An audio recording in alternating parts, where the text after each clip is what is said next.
If you've missed parts 1 through 4 of our cabinet build series, be sure to check out the description below for links. In part 5, we're going to be installing our drawers and sliding trays, spraying our finish, and installing our cabinets.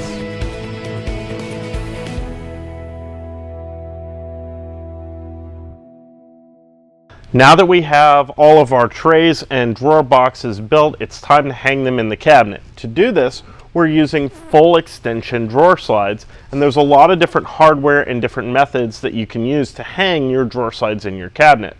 For our sliding trays, we're going to use a strip that is mounted to the side of the cabinet box, and this gives us the correct offset to bump the slide out, and we can simply attach the drawer slide straight to the side of the cabinet.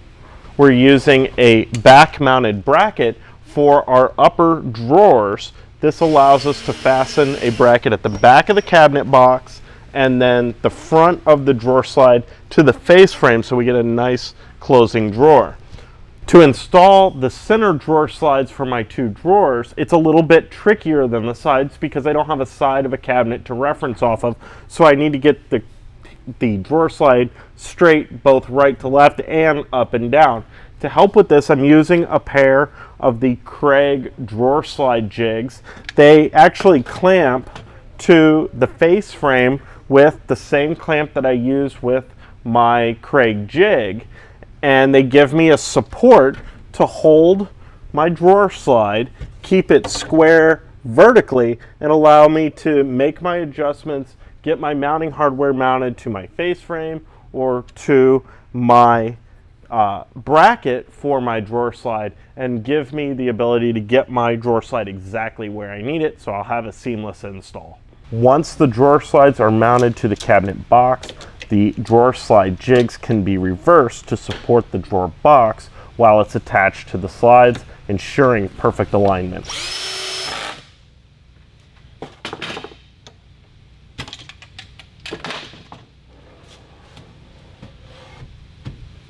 To install the slides for the pull-out trays, I use a spacer made from a scrap piece of plywood to locate the slide, and I use a self-centering drill bit to help ensure that the pilot holes for my screws will be perfectly centered in the slides so they don't move out of position. It's time to attach our drawer fronts to the drawer boxes, and we need to locate them correctly so that we get nice straight lines and even reveals all the way around. To do this, we'll use a simple cleat that will clamp in place to create, in our case, a 1/2 inch overlay over the face frame all the way around.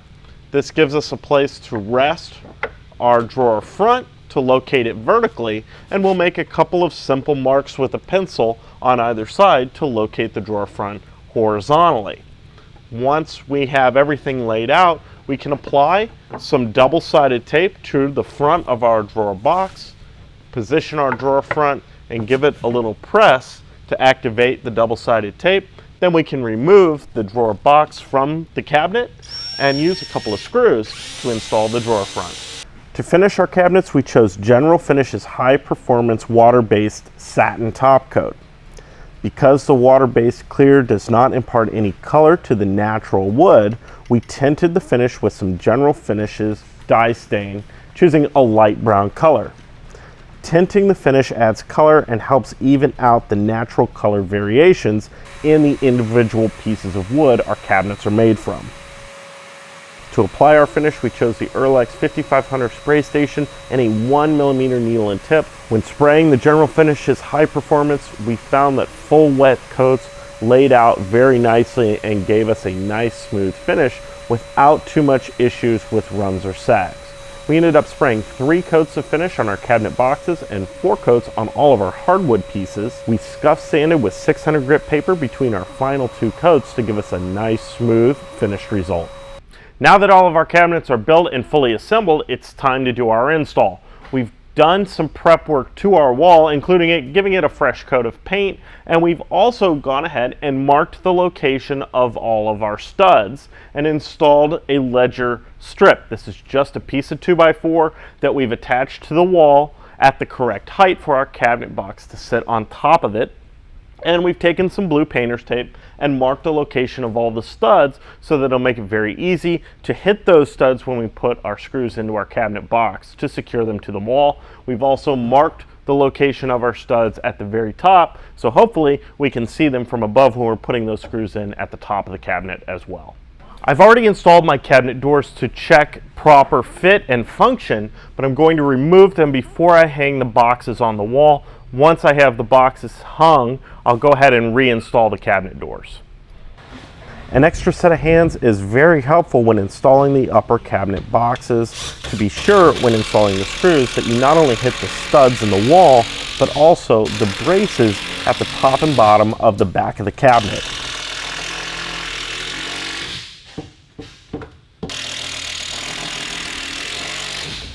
Each additional box builds off the last, so take your time with the first box installation to ensure that it's perfectly level and plumb. As you attach each additional box, start by attaching the box to the first box you installed, ensuring that the face frames are perfectly aligned with one another. Then you can attach the cabinet box itself to the wall. Once all my cabinet boxes are installed, I can go back through and install my doors for the final time.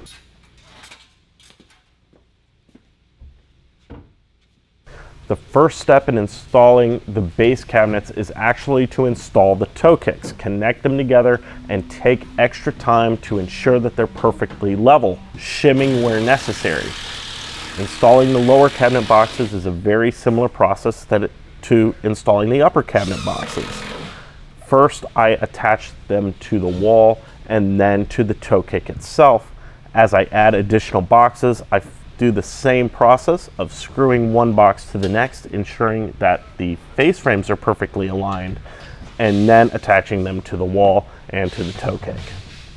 I like to install the drawers and trays as I go with each lower cabinet box. This ensures that the grain match that I took so much time to create with my cabinet doors and drawer fronts isn't lost by accidentally mixing up one drawer here or there or one door here or there. I can get a really nice match for a seamless looking finished product. For our countertop, we chose to use the same material we use for the professional router tabletop that we sell here at Infinity Tools. It is a micro dot laminate surface, and it should do a great job at holding up to the projects that we work on here in the shop. There you have it. While cabinetry can be a big project, it doesn't have to be difficult. With the right tools and simple construction, you can get great results whether you're building a complete kitchen, remodeling your bathroom, or simply adding cabinets to your shop. For more information on this project as well as many others that we work on here in the Infinity Tools shop, be sure to follow us on Facebook and Instagram, and check out our blog at infinitytools.com.